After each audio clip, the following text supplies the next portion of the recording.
Super, salut les amis, j'espère que vous allez bien. Alors c'est un plaisir pour moi de vous faire cette vidéo. Je suis super bien rentré en Suisse et je dois dire que le séjour en Côte d'Ivoire était juste, en tout cas comme d'habitude, Abidjan était doux. Mais non seulement Abidjan, plusieurs autres villes aussi que j'ai eu à visiter. Je donne quelques exemples, que ce soit Yamoussoukro, où j'ai fait une bonne partie de mon séjour, dans le cadre immobilier d'ailleurs, parce que franchement, Yamoussoukro, c'est une ville qui a tellement de potentiel pour le futur. Et c'est d'ailleurs là où je compte effectivement, avec mes collaborateurs, on compte réaliser beaucoup de choses, notamment aussi une entreprise immobilière que nous sommes en train de mettre sur place de ce côté. Alors, à côté de cela, j'ai découvert aussi la ville d'Assini, une très belle ville, et aussi d'autres villes. On est allé du côté de Jacquesville, on est allé à la baie des Milliardaires. On a visité plein d'endroits, on a visité plein d'endroits. Et cette fois-ci, je ne suis pas seulement resté à Abidjan, et franchement, ça m'a permis d'ouvrir les yeux. Je tiens aussi à remercier déjà mes collaborateurs, ceux-là qui m'ont accueilli, ceux-là qui m'ont tenu par la main, qui m'ont accompagné. Cela m'a permis aussi de pouvoir savoir à quel point la communauté, c'est quelque chose de très important en fait. Le réseautage, la communauté. Si je n'avais pas ces personnes-là, comment est-ce que je devais faire pour m'en sortir? Ces personnes-là aussi, bientôt, quand elles viendront au Cameroun, parce que nous sommes en train de vouloir mettre une activité qui va s'étendre sur toute l'Afrique dans le secteur de l'immobilier. Donc, dans les semaines et dans les mois à venir, je vous en parlerai, je vous donnerai plus d'informations par rapport à cela. Mais une chose est sûre, petit à petit, on s'installe, petit à petit, on implante des racines solides qui pourront nous permettre plus tard de pouvoir percer dans ce dans quoi nous voulons percer. Donc, voilà déjà ce que je peux dire. Et pour moi, c'est toujours un plaisir de retourner sur le continent, faire quelque chose pour ce continent-là. C'est très important. C'est pourquoi à chaque fois que je quitte le continent, que je quitte l'Afrique, parce que beaucoup, on appelle déjà trop le Cameroun continent, mais je précise ici continent, je précise l'Afrique. À chaque fois que je vais visiter un pays en Afrique et que je retourne, je me sens toujours, c'est comme si mon cœur brisait en fait. Vous voyez un peu? Et pour moi, je ressens toujours ce besoin-là de rentrer faire quelque chose pour le continent, quoi. Que ce soit dans mon pays au Cameroun ou encore dans d'autres pays comme la Côte d'Ivoire qui m'a beaucoup fasciné dans le secteur entrepreneurial. Et je dois franchement dire que l'une des choses pour lesquelles j'aime la Côte d'Ivoire, c'est parce que l'entrepreneuriat est facile. Il n'y a pas trop les blocages en fait, tu vois. Que ce soit au niveau des réseaux, des collaborations, même des infrastructures. Ça c'est très important. Il y a une certaine facilité pour pouvoir faire les choses par rapport au Cameroun. Au Cameroun, si tu n'es pas du milieu, parce que moi au Cameroun je m'en sors, au Cameroun moi je n'ai pas de problème parce que je maîtrise le milieu et je maîtrise encore bien plus le secteur d'où je viens par exemple, notamment Kribi. Vous voyez un peu, je ne maîtrise pas très bien Douala, bien que j'ai grandi à Douala ni Yaoundé, mais Kribi là, je maîtrise Kribi. Donc pour le Cameroun, si tu ne viens pas d'un secteur dans lequel toi-même tu as déjà eu à faire des choses, ce sera très difficile. Malheureusement c'est ça en fait. Alors qu'en Côte d'Ivoire, tu peux te lever du jour au lendemain, tu viens dans le milieu, il te suffit juste d'avoir les bonnes informations et tu établis ton business sans problème. C'est d'ailleurs pourquoi beaucoup d'entrepreneurs beaucoup d'entrepreneurs africains et même européens, moi j'ai des Suisses, j'ai eu des Suisses, même des Allemands qui m'ont dit qu'ils vont aller investir en Côte d'Ivoire, alors que je ne savais même pas que ces gens connaissaient, quoi. Vous voyez? Donc voilà ce que je peux dire déjà par rapport à tout ça. Et moi j'encourage tout Africain qui souhaite retourner un jour investir en Afrique, de pouvoir voir dans quelle mesure il ou elle pourrait par exemple diversifier ses sources de revenus. Ça veut dire que si tu as un projet, essaye, voyage, on ne sait jamais. Voyage, tu vas peut-être dans d'autres pays, que ce soit le Sénégal. Moi c'est parce que par exemple au Sénégal, je n'ai pas encore de connexion. Je n'ai pas encore de connexion concrète par rapport par exemple à la Côte d'Ivoire où j'ai facilement eu des connexions depuis que je suis étudiant en fait.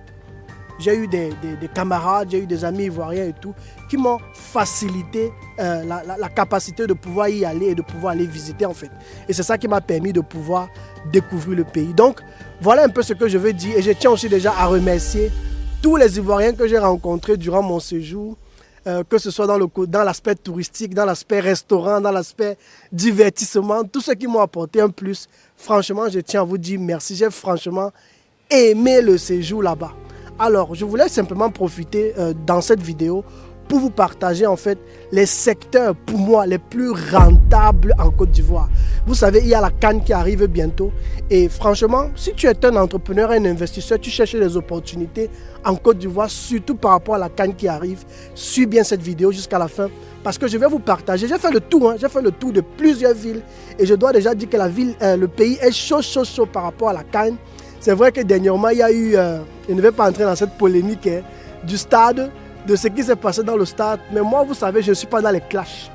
Moi, j'essaye de tirer le bon côté de chaque pays et j'essaye d'encourager ceux qui sont dans la diaspora à rentrer investir. Il y a des gens qui ont du temps à perdre pour faire les faux clashs, les faux combats. Et moi, je trouve que ça ne sert à rien. On a d'abord un retard qu'il faut rattraper. Les gens ont encore le temps pour dire que tel aéroport n'est pas bien, tel terrain n'est pas bien. Non, moi, je ne suis pas là pour ça. On est là parce qu'on identifie par exemple des choses qui manquent chez nous et on doit plutôt voir comment trouver des solutions, pas être là en train de faire les comparaisons et voir qui est plus fort que qui ou bien qui est moins fort que qui.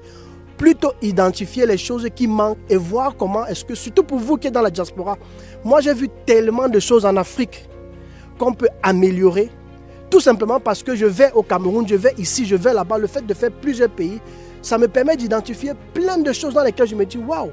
Monsieur Landry, ce que tu veux faire là, peut-être tu pourrais plutôt faire comme ça, comme ci, comme ça. Regarde ce point-ci. Ce point-ci manque ici. Tu ne penses pas que tu pourrais adapter ça par rapport au Cameroun et ainsi de suite, et ainsi de suite. C'est comme ça qu'il faut faire.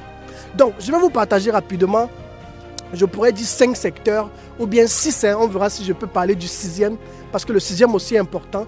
Mais il y a clairement 5 secteurs d'activité que j'ai identifiés lorsque j'étais en Côte d'Ivoire et que j'aimerais partager avec vous.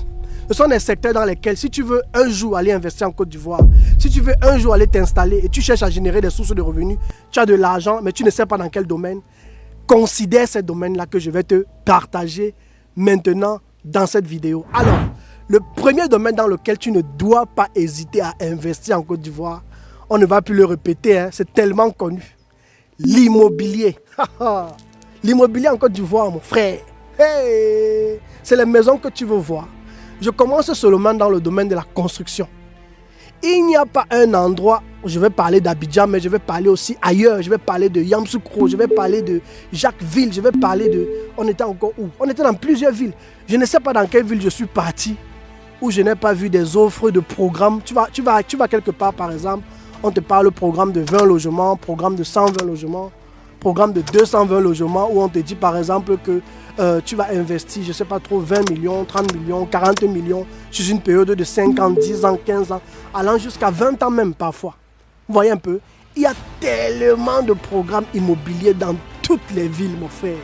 Et moi, c'est un truc qui m'a beaucoup marqué en fait. Dans le domaine de la construction, tu peux clairement t'établir. Par exemple, si tu as un fonds, je ne sais pas trop, tu as un fonds peut-être de 20, 30, 40, 50 millions, tu peux lancer, en fait ça c'est un truc qu'il y a tellement en Côte d'Ivoire en fait. Tu peux construire un immeuble, tu vois, tu construis un immeuble jusqu'à la finition et après tu vends. On appelle ça, c'est un peu un style d'achat et de revente quoi. Tu ne livres pas la maison terminée, mais tu construis jusqu'au gros œuvre et après tu vends.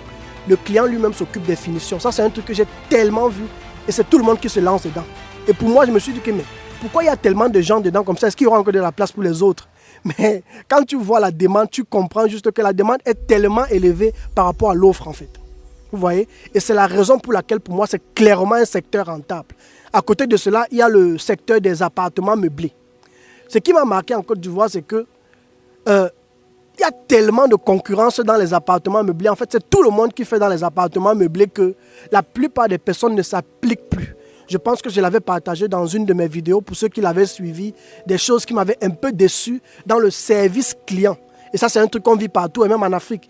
Mais en Côte d'Ivoire, c'est tellement normal en fait. Tellement normal dans certains endroits où j'ai été, où on ne s'applique pas à pouvoir faire en sorte que le client soit toujours roi dans le service, les commodités de la maison, les choses qui manquent, la télécommande qui ne fonctionne pas, les problèmes d'électricité, les problèmes d'eau, ce genre de choses, l'eau chaude qui ne fonctionne pas, les lits n'ont pas été arrangés, les petits détails comme ça qui comptent et qui pourraient en fait t'amener des clients qui vont devenir fidèles.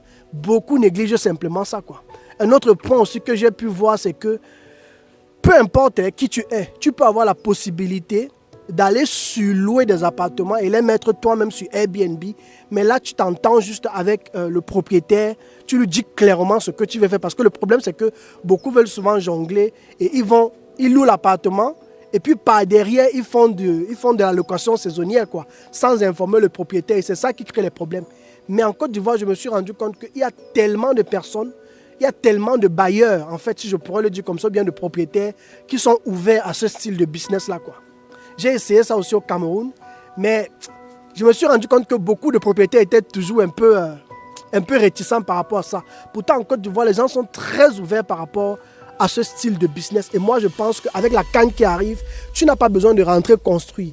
Peu importe qui tu es. D'ailleurs, si tu veux avoir plus d'informations par rapport à ça, tu es d'un autre pays africain, tu es même européen, parce que j'ai remarqué qu'il y a des Européens qui me suivent ici, qui ont souvent eu à me contacter, qui aimeraient venir investir en Côte d'Ivoire ou bien au Cameroun. Donc, si vous vous intéressez à ce genre d'activité, ça veut dire quoi? Ça veut dire, sur louer un appartement, vous payez le propriétaire, c'est clair qu'il va vous demander un montant un peu plus élevé, mais certains propriétaires sont ouverts à ce que si tu le payes comme il faut, il te donne les clés, tu fais de ça ce que tu veux, à condition que si par exemple il y a un voisinage, que tu ne déranges pas le voisinage, que tes locataires entrent, ils font ce qu'ils ont à faire et ils rentrent. Parce que souvent certaines personnes viennent, ils font le désordre et le propriétaire est obligé d'intervenir quand les voisins se plaignent, quoi. Donc ça c'est un business qui va marcher, surtout avec la canne qui arrive. Tu n'as pas besoin d'aller construire, tu peux te localiser quelque part, que ce soit à Abidjan, même à Yamoussoukro. Hein. Moi j'ai fait plus de 1 à 2 semaines. En tout cas, j'ai fait du temps à Yamoussoukro. Et je peux vous assurer qu'il y a des opportunités, même dans la location. Trouver un logement. Actuellement, nous sommes en train de chercher un bureau à Yamoussoukro. Ce n'est pas évident. C'est pas évident. Nous sommes en train de chercher un bureau dans lequel nous allons effectivement établir notre entreprise. Mais ce n'est pas évident. Donc, jusqu'à présent, on est toujours en train de chercher. Donc, voilà un peu ce que je peux déjà vous dire par rapport à ça. Alors, le deuxième secteur rentable. Vous n'allez pas vous imaginer. Le deuxième secteur rentable que j'ai pu constater, pour moi, c'est le e-commerce. Peut-être ça va surprendre certaines personnes, mais le e-commerce, c'est un business qui n'échoue pas en Côte d'Ivoire. Pourquoi est-ce que je dis ça?